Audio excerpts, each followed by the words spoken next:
And the other grandmother who migrated from Utsang, she migrated because of the Chinese occupation in Tibet. There are a lot of scholars who have also quoted about how women, when migrating, were pregnant. They have had cases of abortions while migrating. They had to have children with them. A lot of the spaces, literary spaces, writing spaces, do not have a lot of Tibetans, do not have a lot of people from the Himalayan region. There might be one or two, but that is it. Are you a Tibetan? Are you a Sherpa? Who are you? Right? So these questions also becomes really important because that's also an important part of how you then perceive the world around you.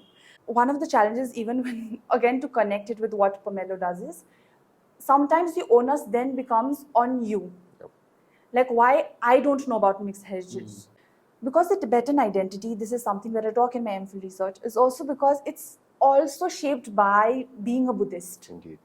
So what happens if a Tibetan Muslim identifies with the movement? They want to be part of the movement because they identify with the Tibetan culture more than maybe their Muslim culture. Indeed. I would rather like to make more efforts in like other Tibetans of different kinds, right? To be actively part of the Tibetan movement. I hope they continue their struggle because that's the only way forward. And for the larger vision for Tibet, I really hope there is a country that we can call our own someday.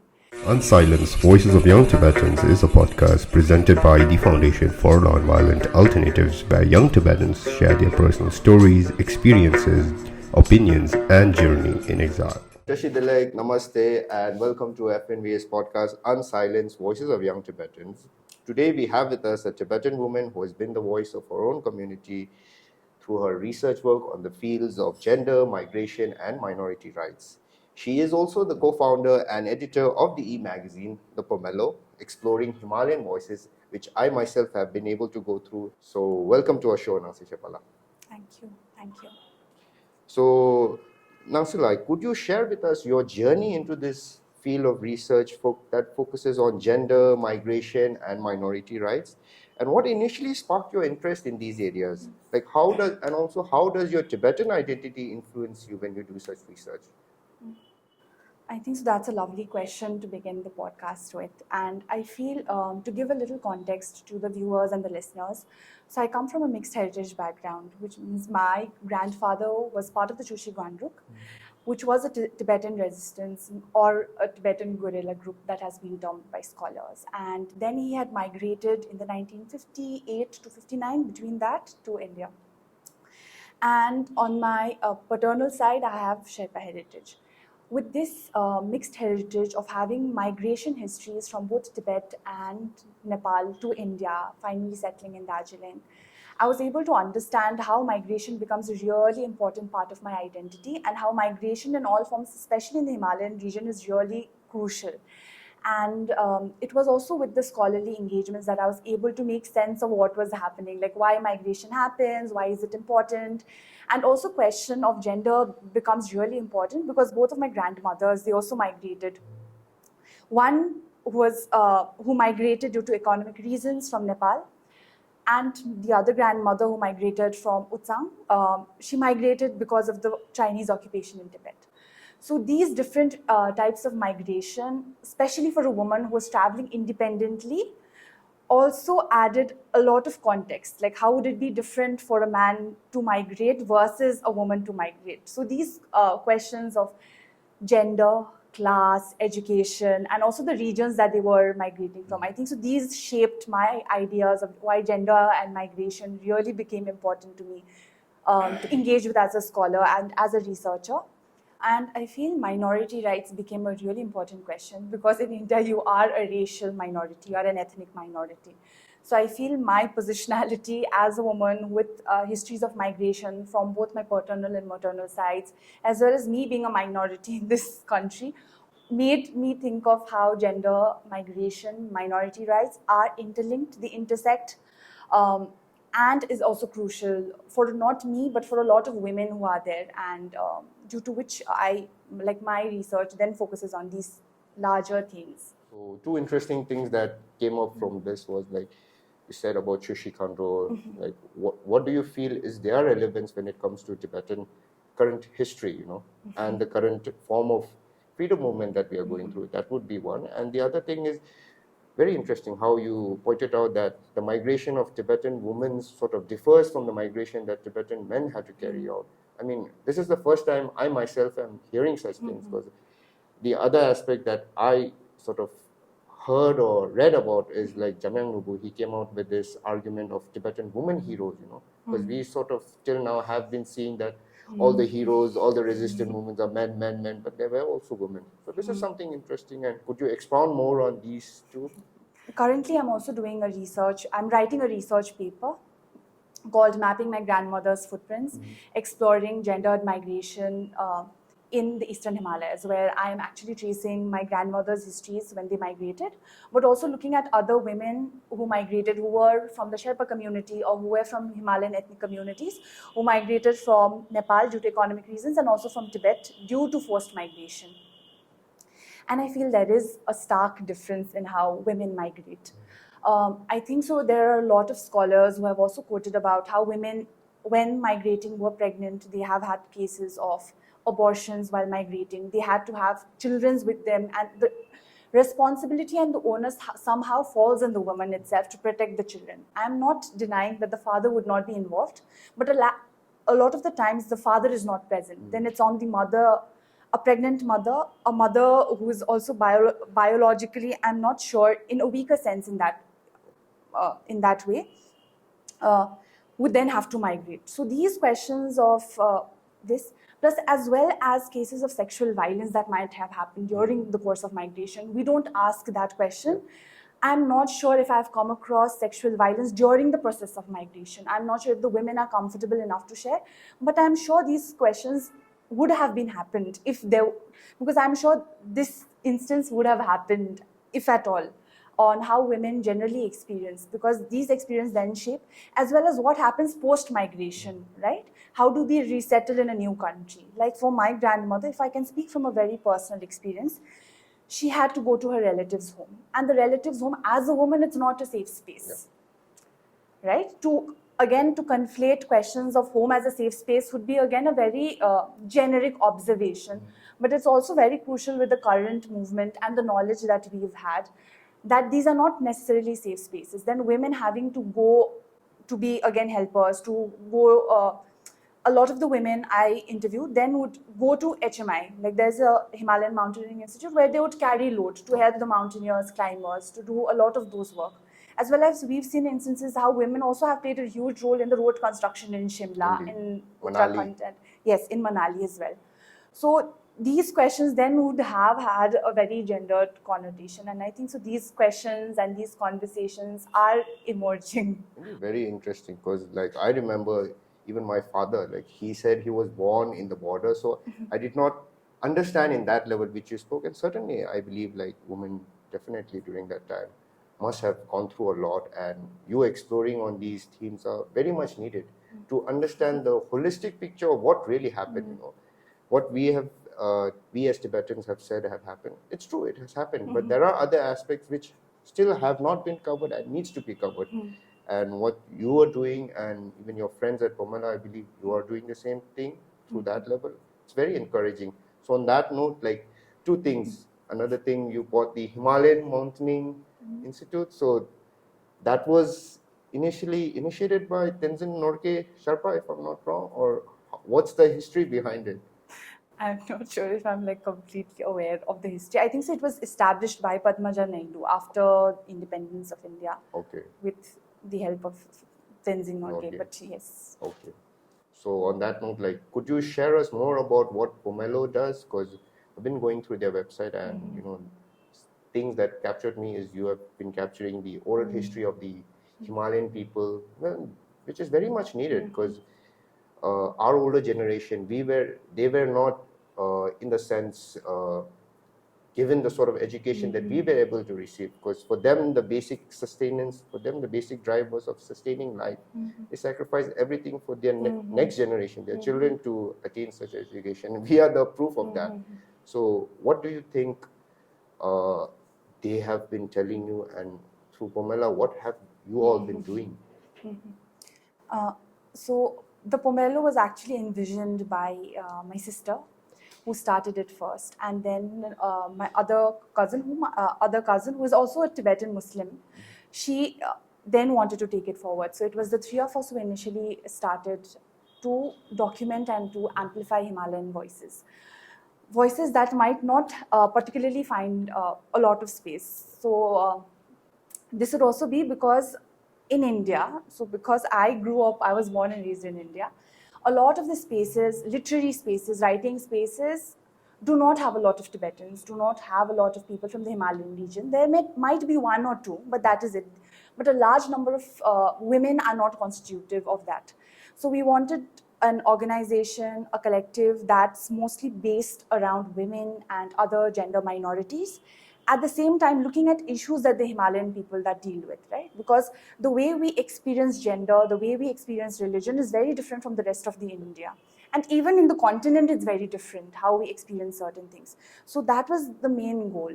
And our oral archive project, In Her Footsteps, started with this whole idea about how our grandmothers, our momolas, or our gogas wouldn't be there in the next 2-3 decades. Their stories are lost, their experiences will be lost. There is only certain extent to which a researcher as an individual can go about documenting the stories. But then again, they wouldn't put it publicly or wouldn't be publicly accessible to everyone. So we are trying to just record, speak to them about migration, and we are also targeting women who are 60 above, so that it's an older group. We know that they were born at a certain time, historical, political time in Tibet or in Nepal. And we are also trying to now expand it to, say, Bhutanese women who traveled or who migrated to the other parts of Himalayas, or say the Ladakhi women. So we haven't had the chance to explore the Western Himalayas so far. Till now, it's the Eastern Himalayas. That too, it has been around the Darjeeling, Kalimpong region so far. And definitely, I believe that you must also work on that, like moving from the Eastern to the Western Himalayas, because you have the strong Ladakhi community, and their journey to the Himalaya and Tibet to a larger extent is very much connected. So kudos to all of you, and I wish you well. And on top of this, Nangsela, you initially in your first question, you brought up the theme of identity. So growing up as a Tibetan with mixed heritage, one finds it difficult navigating such nuanced identities. See, even myself, I'm a Tibetan. My parents were Tibetan, but I was born and brought up in India. I grew up in an Indian community. So even then, I faced some identity issues. So I certainly would believe that you might have gone through the same. So what were your challenges, and how did you try to overcome and were able to overcome them? I think so. One foremost challenge of being from a mixed heritage is the language, I feel. Because as a young kid growing up, the whole concept of the whole word in itself, mixed heritage, is not a very commonly South Asian term that we use. It's a very Western, or say an American term that has been imported. And it's a language that I have used and learned from them. Right? So having that language to actually understand your positionality in a certain community, it's really very difficult. And especially when we think of identity and the whole question of identity in these neoliberal times, it's either you choose one camp or the other. You have to fit in certain boxes. But what if you don't fit in the box? It's then with these kind of languages, or with other people's engagement with mixed heritage identities, or say intercaste identities, interreligious identities, with the scholars and researchers working in India, it really helped me to look at, okay, so one of the challenges would be then identifying. Where do you identify? Are you a Tibetan? Are you a Sherpa? Who are you? Right? So these questions also becomes really important, because that's also an important part of how you then perceive the world around you. The question of identity in itself. And then by having these languages or scholarly engagements also allowed me to critically think about, okay, how do I then challenge these boxes of certain rigid identities? Okay, I don't fit in both of these boxes, and my perspective is shaped by both. My perspective is not shaped just by my Tibetan heritage or the whole history of forced migration, but also shaped by economic migration or by my paternal side. So having these mixed perspective, I thought you start becoming comfortable in that. I think one is you start resisting your identities, like why does it have to happen, right? When people are born with like because there's a general skepticism Indeed. even within communities. Yep. And I think so it's been clearly noted, I think, so that any community, they want people marry their own community Indeed. members. So when you end up marrying someone, but just the plus point I would also like to highlight that might be different for other mixed heritage Tibetans. Unlike me, it's because my father was a Buddhist, he was also from a Himalayan community, it was easier, similar because of the similar cultural background, but still those were challenges. Like you brought up the thing of mixed heritage. It is something I believe the Tibetan government in exile tried to do. Like I believe, if I'm not wrong, it was 2014. They came up with this project, and currently I think it's shelved. I don't know why it got shelved. So what is your take on that? Like, so I didn't know about this group early on. So you chaired it, I went, and I knew the few people who were there, as in I had been following their activism journey within the Tibetan freedom movement, because they had been writing a lot of things, articles I was reading and following up with them. But then I didn't know group existed. Also, maybe because it's such a small, it's how do you reach out? indeed. I think so. One of the challenges, even when, again, to connect it with what Pomelo does, is sometimes the onus then becomes on you. Yep. Like, why I don't know about mixed heritage. The onus becomes on the individual rather than the group that's actually trying to broaden. So I really feel that onus for individual people to reach out to an organization. I've come across your article, which you have written for Feminism in India, like title as, interesting article, like what does it mean to be a Tibetan outside Tibet? Like here you mention how the Tibetan diasporic community and the Free Tibet or Tibet freedom movement were not inclusive of mixed heritage children. During that time, I think it might have changed. Your perspective might have changed. But what are the specific challenges or barriers that mixed heritage Tibetans face within their community, and how does such a lack of inclusivity, by us Tibetans, like mainstream Tibetans, impact their sense of identity and belonging? And on top of this, like, what do you think we Tibetans, even the Tibetan government in exile, the larger Tibetan community led by His Holiness the Dalai Lama, can do to bring more awareness? And our Tibetan goal is of oneness.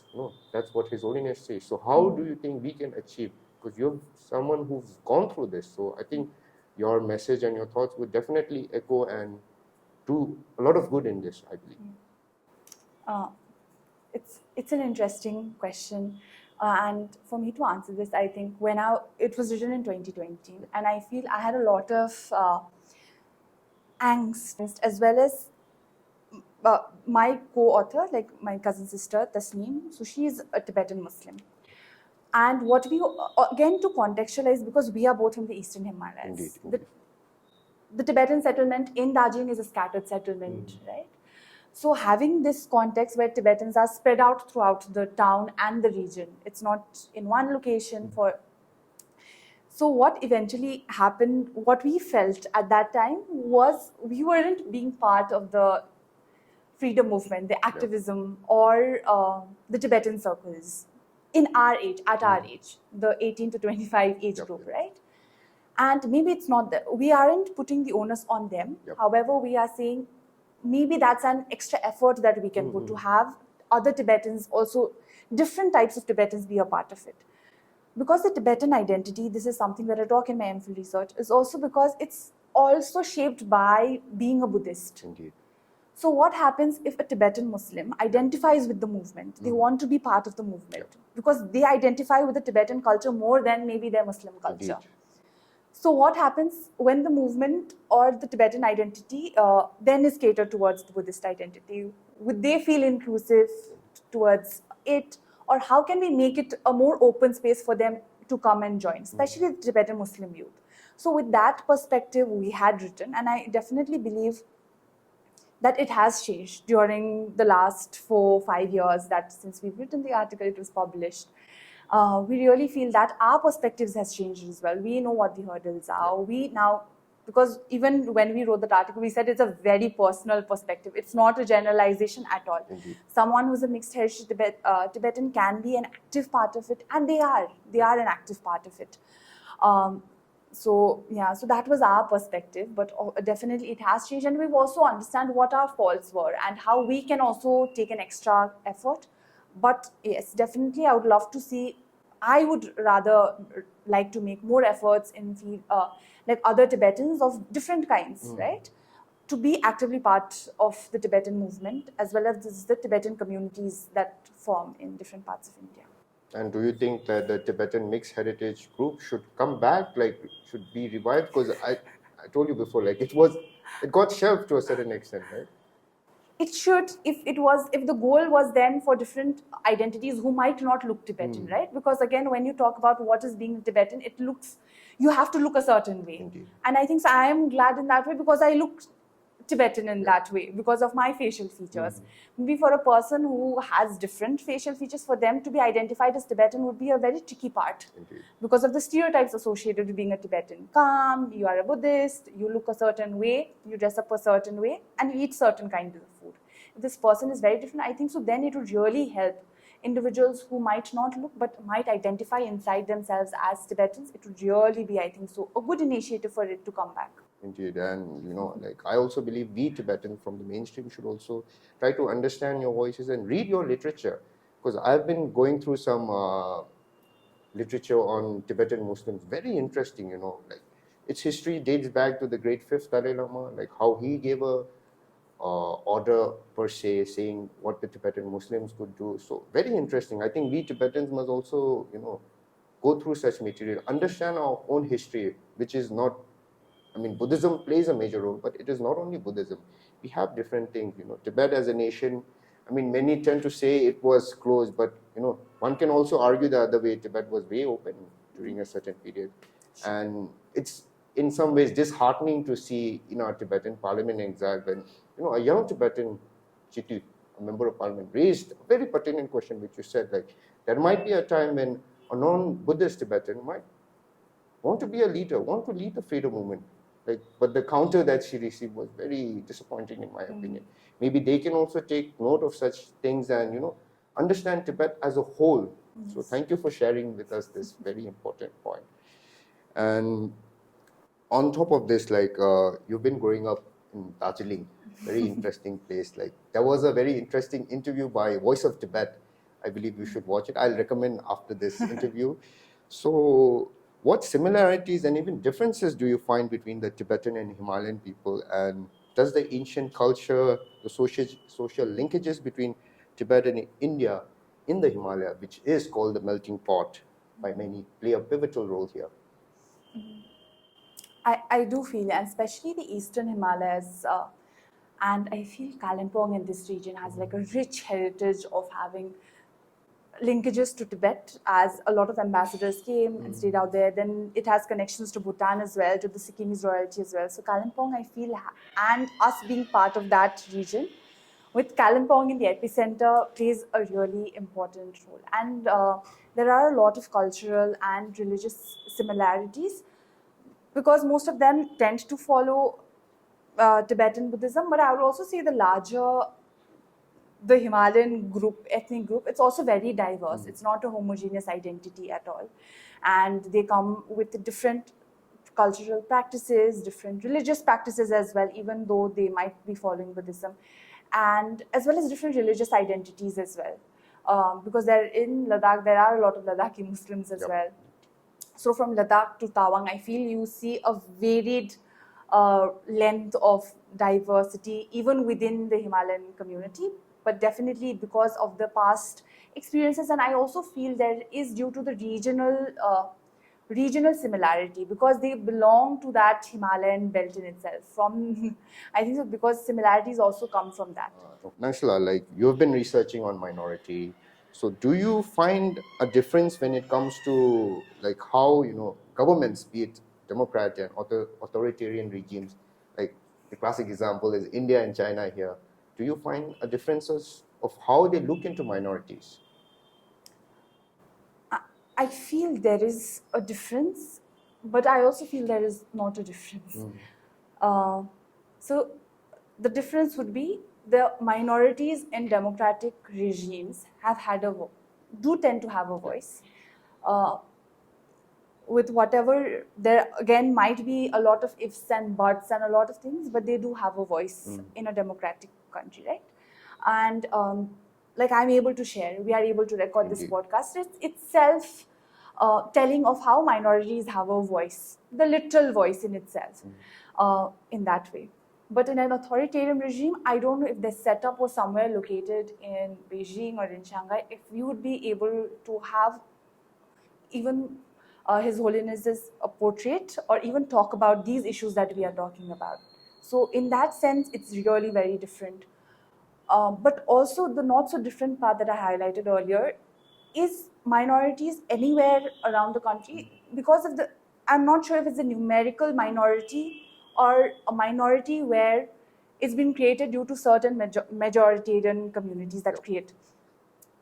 It's always oppressed. It's always marginalized in terms of access to education, in terms of access to healthcare, in access to, see, even the media in itself, even the popular media, the newspapers we read, in any regime itself, I think so there is a form of marginalization and oppression, as well as a hindrance to how they are able to access certain things. So I think so that is what's common between the democratic and the authoritarian. But like I said, there is also the difference in how we are able, the minorities are able to actually have a voice and say in democratic countries. Indeed, Nangsela. And you brought up the thing of how, in an authoritarian regime like China, like bringing up the issue of, or even the mention of the Dalai Lama is like a big no-no.